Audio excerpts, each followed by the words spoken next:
ABC One Television. ABC One Television. ABC One Television. Le leader en actualité. Actualité politique de la RDC, d'Afrique et le reste du monde. Et professeur André Mbata, une fois, il a dit que tout juriste n'est pas constitutionnaliste. À chacun son métier, à chacun sa spécialité. Connu sous le nom de Molière, Papa Molière. Azan a profil, il y a politicien. Avant a profil, il y a politicien. Plus loin encore, je dirais qu'Azan même pas na profil, il y a journaliste. Donc, il faut que na place na ye. Les lots oyo ma Congo ezali, c'est les touches à tout. Congolais ayebi nyonso. Mama kosa makaka oloba noka malaise okaka eza typhoïde. So lobiga ki o mu Congo passe, oh non, eza malaria 1+. Vous êtes médecin, vous infirmier. C'est ça les Congolais, c'est ça les Congolais. Alors qu'il n'est plus loin dans la médecine moderne, et qu'il est même la traditionnelle. Au monde, il faut mettre la Congo bololo, il faut mettre la Ngadiadia, il faut liabo. C'est ça le Congolais. Tout ce qui c'est pas le fait qu'il y a nommé élu député que c'est ce qui fait de toi un politicien. Non, même Dingwe Lelo. Ce qui répond à la critère où il y a spécifique candidature, il est très célèbre, comme appelé député. Papa Molière, avec tous les respects que je lui dois, a bêté moi libanda makasi parce qu'il a une notion, qui a maîtrisé na ya moté. Au moni un juge ou a un dossier a yebi musala na ye. Ce qui président Félix azalaka involve en anglais na makambu ya détournement ya caméra. Na linga bombango. Kane ba tomboka ki wana vuma ba to caméra ba tomboka ki makasi wana ne ba caméra ba linga ba bombango. Ba bimisa ngoti. Albert Yuma Kangamate, pourquoi seulement commencer avec Vital Kamere? Ce n'est pas une façon ya kolongola na course pour na 2023. C'est normal que les gens disent cela parce que ceux qui osent coller pamba na maman na bino a tous sali mabendenge nyoso ezaka pour dans pamba na maman pour dans maman ngati a tous sali mabendenge nini abetoté kapoza banana. Donc Vital pouvait tout faire. Tout alors tout vraiment il pouvait tout faire cause après ya katio mutura bomio. So ba kangié boyo on veut l'écarter de la course. Donc nous babino so mokile moni na banzeta Congo na ba donc tout le monde a moni moyibi ya Vital Kamere noir sur blanc. Nyonso ba monani ba to ba continuer koloba bo il lemba vraiment il a un problème, il faut quand même bakende il doit se faire soigner s'il vous plaît. Franchement il doit se faire soigner. Au moniteur ba kanga Vital Kamere ne bandeli mais ba tu yaye c'est ba momoko ba sepela kité ba mona que c'est injuste mais ba ye ko bimisa ba preuve ba kangi momoko mais ba ki ba démissionner mais faut pas démissionner tout ni dossier ya Yuma au moni to pesa justice valeur to mettre na place à juge juge na ba dossier musu epoya quand en Afrique du Sud na bina na Congo te dossier yi sali 3 mois juge a beti marto a 4 yango to benga ngo synthèse en anglais donc synthèse c'est-à-dire que soit ba condamné yo 2 ans de prison mais dossier na yo sali 3 mois mais mon dossier musu sali 1 année bakata 2 ans non bakata ngote au condamné juge qui me dossier na nini sali 1 année bakati ngote mais oye ka lobi à 3 ans 3 mois bakati ngo normal ba congolais bakangaka awa na Afrique du Sud aba betaka 2 ans na prison 2 ans pour bakata likam na bango mais là ba congolais et là ba tumusu basalaka 6 mois bakati likam na bango donc kokota na place à juge te waniza mayele o bango batangi la classe tout tika mutu na musala na ye. 1 année, c'est pas beaucoup. Donnons les temps à président Fachi. Bah, gros passeport Kokita. Bah, passeport, c'est le passeport congolais, c'est le passeport le plus moins cher. N'a pas passeport, non, il y a monde. Je vous dis la vérité. Topé sa papa, on attend, au Mona, pour volonté d'en avoir ton amboka. Beaucoup de gens vont changer le langage. Il y a trop de morts. Nanzinga ya président de la République.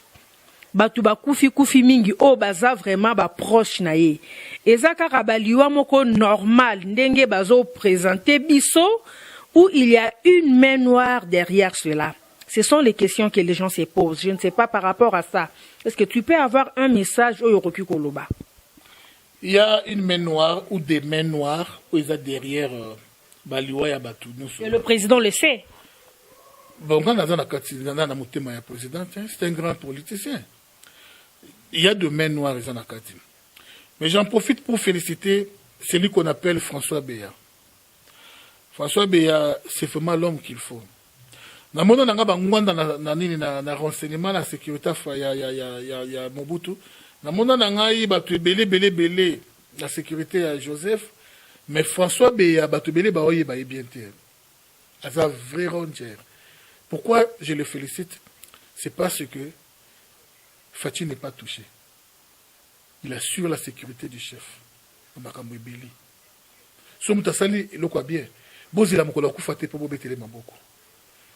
Respect n'a papa François Béa. Parce que moto bato ba visé, ils allaient ceinture à présidenter. Ils avaient chauffeur à présidenter. C'est lui-même le chef.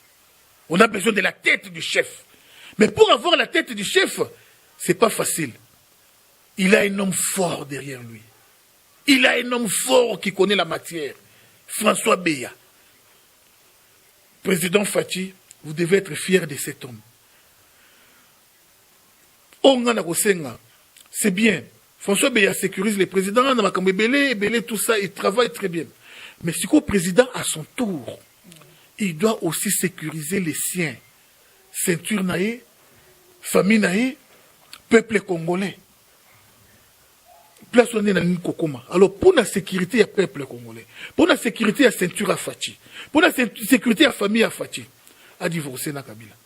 Il n'y a qu'une lettre de l'évangile. Il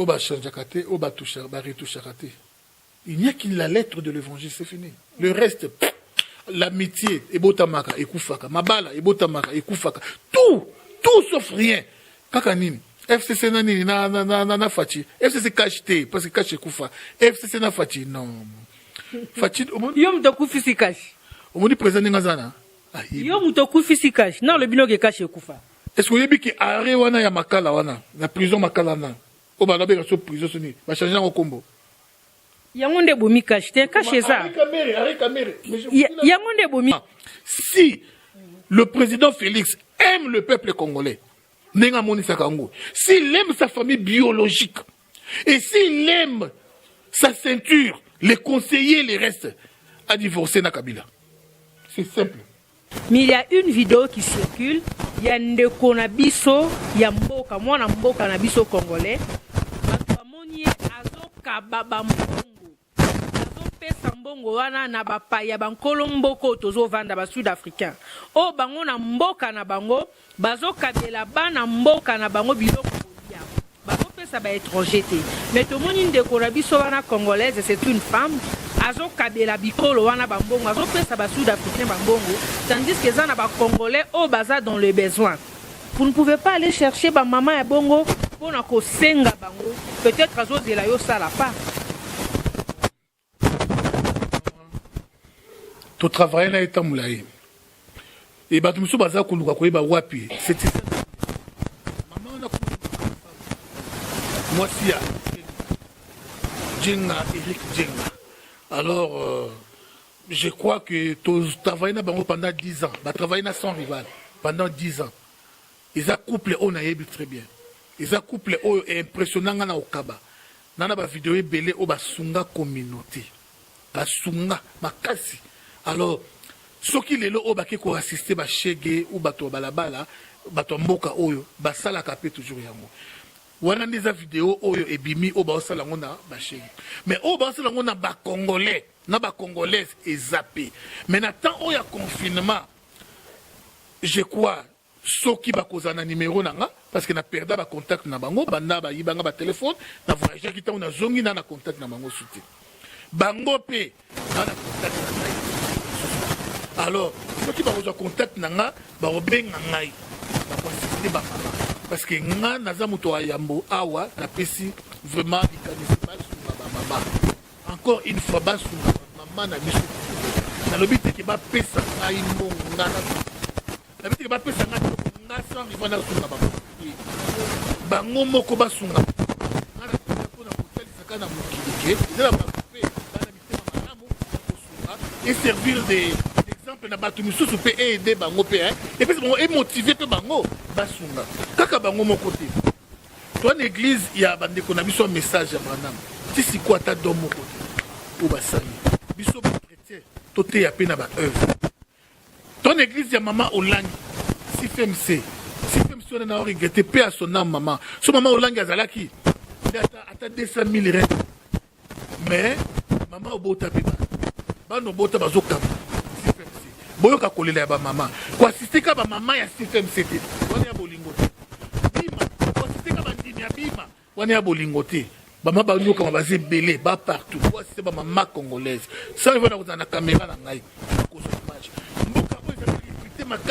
Docteur, c'était les Congolais les plus stables dans beaucoup Afrique à l'époque on avait ingénieur. Mais jusqu'aujourd'hui, à ta docteur Mokoté, on a assisté ma maman, au docteur Songabao, au docteur Telboye, au docteur à ta docteur Mokoté, on a assisté ma maman. Benga sans rival, na plus 27 62 81 94 969. Na koya na caméra na nga pona otalisa ki bato mitema malamu bazali bo assister boyoka kasango ya fondation moko awa na mboko tisiko elo mongote bato mususu babwaka mana ba musicien na côté Afrique du Sud awa oh telibo tisiko nanu basali elo mongote pona kosunga ba maman. C'est très important. Voilà message de Nakopé, ça sans toutefois oublier de présenter Happy Birthday à celle qu'on appelle Medina. Merci, tous à la unis derrière le chef de l'État. Vraiment, tout Bossana est passé. Il y a des plans très mauvais qui se préparent contre les chefs. On veut tuer notre chef. On veut éliminer notre chef. On veut faire monter un coup d'État contre notre chef. Ça, c'est connu. Tout ce que Paul Kagame a koufi. Vrai ou faux, jusqu'à présent, c'est peut-être ce qui a freiné ce coup d'État Salima. Mais, grâce à Befor Yanzambe d'abord Likolo, et na mutunaya François Beya, makambo wana ezosalemati tozoyoka Gombe bakangi bato na minduki bakangi boye c'est bien bon mais bato wana tomona bango et puis tomona pe sanctionner bapesi bato wana c'est très capital. Papa Fachi doser na nous démocratie doser moni Congo nan to komi prêter na démocratie doser dans démocratie parce que dans mon dose de dictature s'il vous plaît. Tiens dans mon dose de dictature. Parce qu'il y a trop de gens qui dérapent un peu, déraper un peu. C'est très, très, très important. Alors, il y a d'autres personnes aux résidences dans le officiel. Et c'est Ngeli Baz là voisin à Cameroun. Basi belé na Congo. Ou bazo faciliter tâche na babuzo be kota na mboka na biso. Ceux qui les buzo be belé zo kota tisiko na mboka et déstabiliser mboka mwa muke. Ezali kolo ya démocratie au Félix Achiwana. Yango soki kaka ki a dictature na ebisi yo en tout cas babuzo be belé linga ezalate. Et linga qui vraiment ezalate. Donc dernier mot nanga biso nyoso to bunda pona kimia ya mboka to bunda pona en tout cas mupayazo sous pouvoir te ndeko kozwa tante o manquer Fachi kozwa tante o combattre Fachi pour Fachi ozomona wana lelo oyo atayo boketu okokende pe Congo ba bomi yote basali eloko te. Mais ceux qui pouvoir ils zongi les super ba rwandais pour te récupérer ngo après retour à Jésus na ba rozala pour te récupérer ceux qui ba rwandais ba récupérer pouvoir de kokolela olela boye da place maye bima makila ya misu ndeko bima. Donc tout protéger pouvoir oyo tout protéger vraiment makasi président na biso Fachi. Merci na papa Kasongo ou asala choix bien maman Françoise Kasongo na mboka o Norvège. Merci na ba conseil Belo Pesaka et merci mingi vraiment na ba inoso balingaka sans rival. Lecture na yo l'arrestation eza nini eza règlement de compte eza l'arrestation politique eza méritocratie caméra mérité à la place ozali c'est une humiliation na anglais ni yozu arrestation na ba onyo sezola na siko où la justice fait bien son travail ndenge président lobaki tout le monde a état de droit marche. Non, moi je pense que c'est de bonnes guerres. Hein, c'est de la politique eza de bonnes guerres.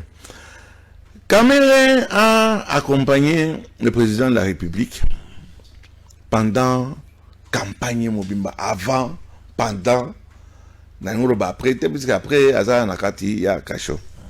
Bakor na bango les alliés. Yoko dirigé pendant 5 ans.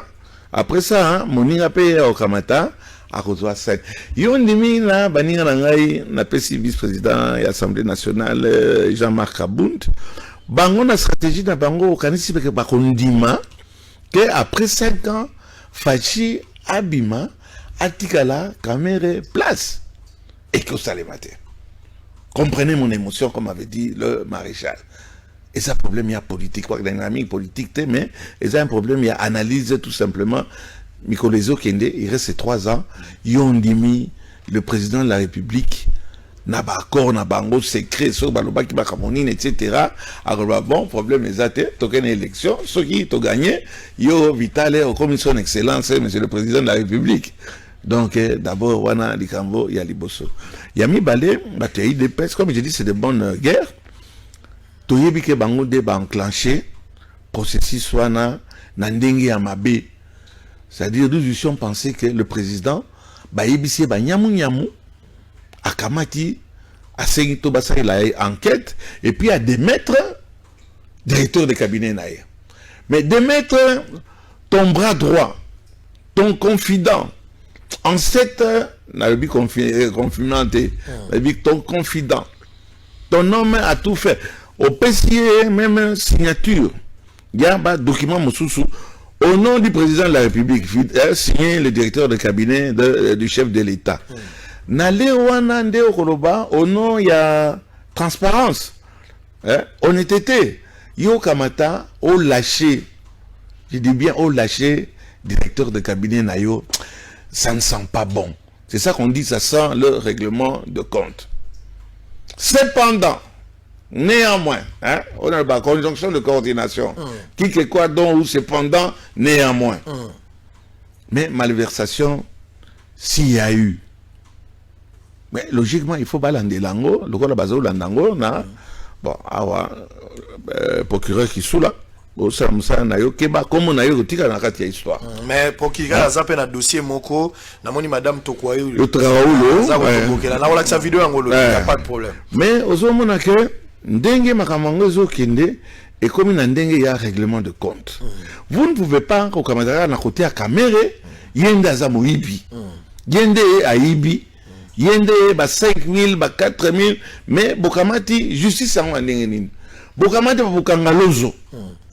Bokamati ba monsieur Yuma. Yuma un dossier récemment. Azawana. Instruction un dossier. En liberté totale, il n'est pas même inquiété. Est-ce que Bazo Loba, Bomeke ko touché Yuma. De Bokoyiba, Katanga, Ndengenini et Kopela. Quand on va avec ce genre de pensée, nous sommes même mal barrés. Et les FCC, on avait un FCC. Et le cash, la Mouka, bon, il y a toujours la Mouka, un peu pembeni, mais quand il y a caméra, ils ont donné mauvaise. Alors que le procureur a des dossiers. On a vu, le procureur a un dossier, mais façon bokamatique, bo humilier Moutou. Bokamata, botine sur un pavillon 11, pembe n'a pas détenu Moussoussou, pendant qu'il est faire la grande, puisque faire pipi, on appelle ça la petite. Pendant qu'il nous sert la grande, donc,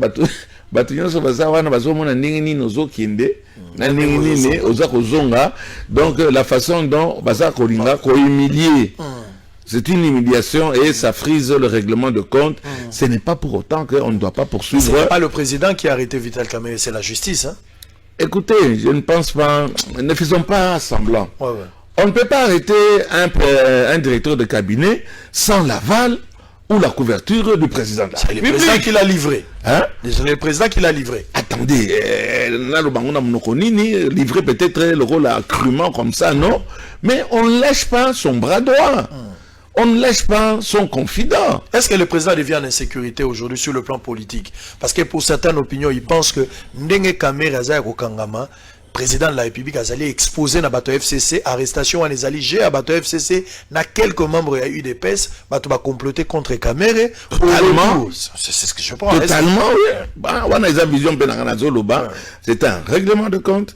Kamerhe, c'est un candidat dangereux pour le président de la République départ, document, Nairobi. Nairobi. Donc, il est tout à fait normal que Moutaninwana, il faut bakamata, balongolaye. Mais au Kamati FCC, au Moutazut Benda, Basinga. Batouana Bazana stratégie, donc, Bangunde Bazako tiré, Basinga Wana. Wana Balongoli, c'est ce que yo, Balongola Kamerhe, puisque s'il est condamné, il ne peut plus se présenter. Automatiquement. C'est ça l'objectif qui est poursuivi par les amis de l'IDPS et si pas aussi du FCC. Mais aux moments que guerre il y aura. Est-ce qu'il y aura un vainqueur? Vous allez vaincu. Dans 3 ans, ça sera chaud entre ces deux parties. Alors, qu'est-ce que le président de la République en attendant doit faire? Parce que Zoou met la paix. Vital Kamerhe a toujours en cachot, toujours qu'il y a 2 semaines et au déjà mercredi. Le président n'a pas encore un nouveau directeur du cabinet jusqu'à présent. Où il y a nommé. De l'autre côté, Kamerhe n'a pas démissionné, même avant.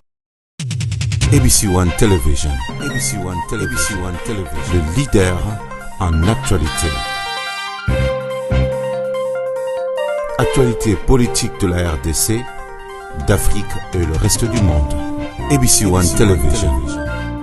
Le leader en actualité. Actualité locale et internationale.